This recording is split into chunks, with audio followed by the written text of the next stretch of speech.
Hi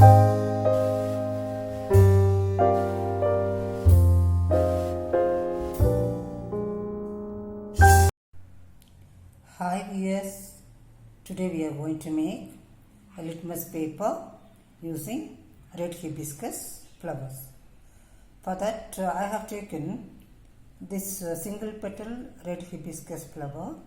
I have tried with many red hibiscus flowers with multi petals, but this gives the best result. So let us take this. We need a thick paper which can absorb the dye present in this red hibiscus flower. You can take even drawing sheet which is ordinary. Take the rough side but not the smooth side. Avoid taking the notebook paper because normally they don't absorb, because they shouldn't absorb ink, so they will not absorb this also. So better go for ordinary drawing sheet. Here I have taken a chromatography paper. So all that you will have to do is take the flower, take the petals. A few petals will be enough. So I have taken only these 5 petals. So now from one end just keep rubbing it.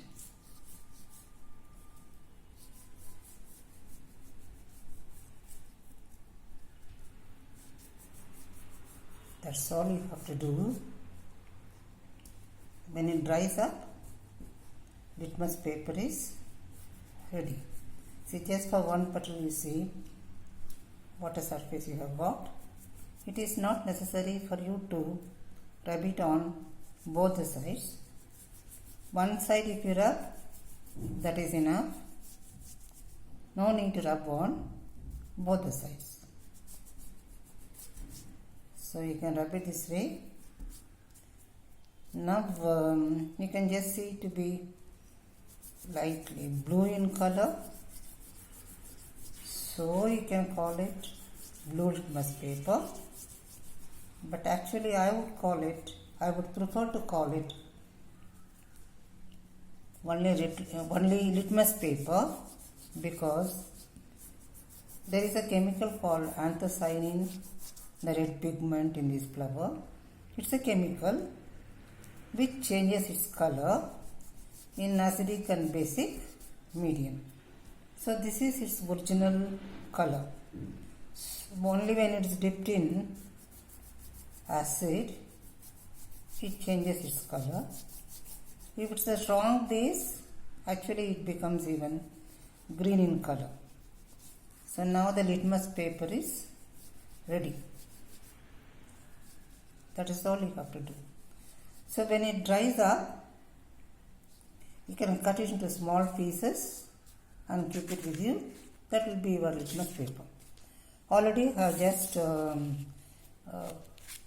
tried this on these papers, and here I have got the litmus paper. You can just see slight difference in the color. One is slightly red, another is slightly blue.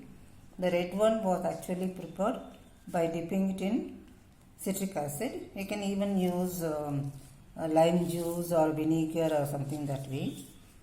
Today I have brought here a little of vinegar. We will take the same paper that we have now made. Just cut a small piece of it, though it has not dried. I just want to show you how this changes its color when it is dipped in acid. Here, just you can see now it has turned red. So if you try this, it is then red litmus. As it is, if you use it, it is blue litmus. That's the only difference. The chemical is the same. They don't use different chemicals for red litmus and blue litmus. It's only one substance called litmus. See, now it is red in color, so you call it red litmus. When it dries, it appears blue, so we call it blue litmus. But actually, litmus is only one substance. Now that we have prepared litmus paper. Let us test them with 3 solutions that are given to us. As you can see, the solutions A, B, C, all the 3 are colorless and they have no labels on them also. It's a common application level question. If you are given 3 colorless solutions on a litmus paper, how do you identify them? So for that, what I am going to do now is, or you can also do, just take this red litmus paper that we have prepared and I will cut it into one strip. A small strip is enough, but I am making it this way.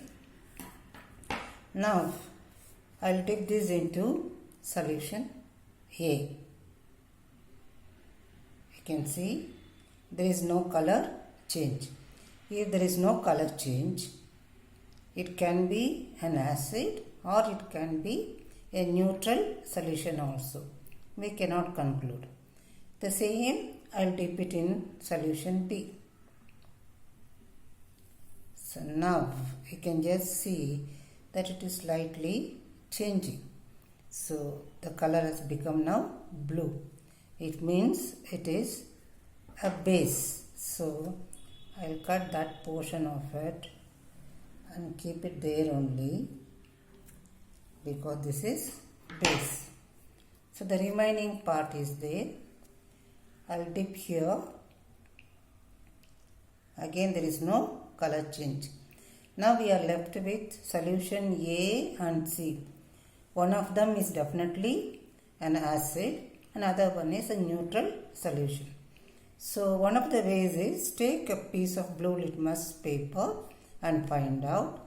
Otherwise, the same paper that you used with a base, that also can be dipped to see whether there is any color change. But it is now totally wet.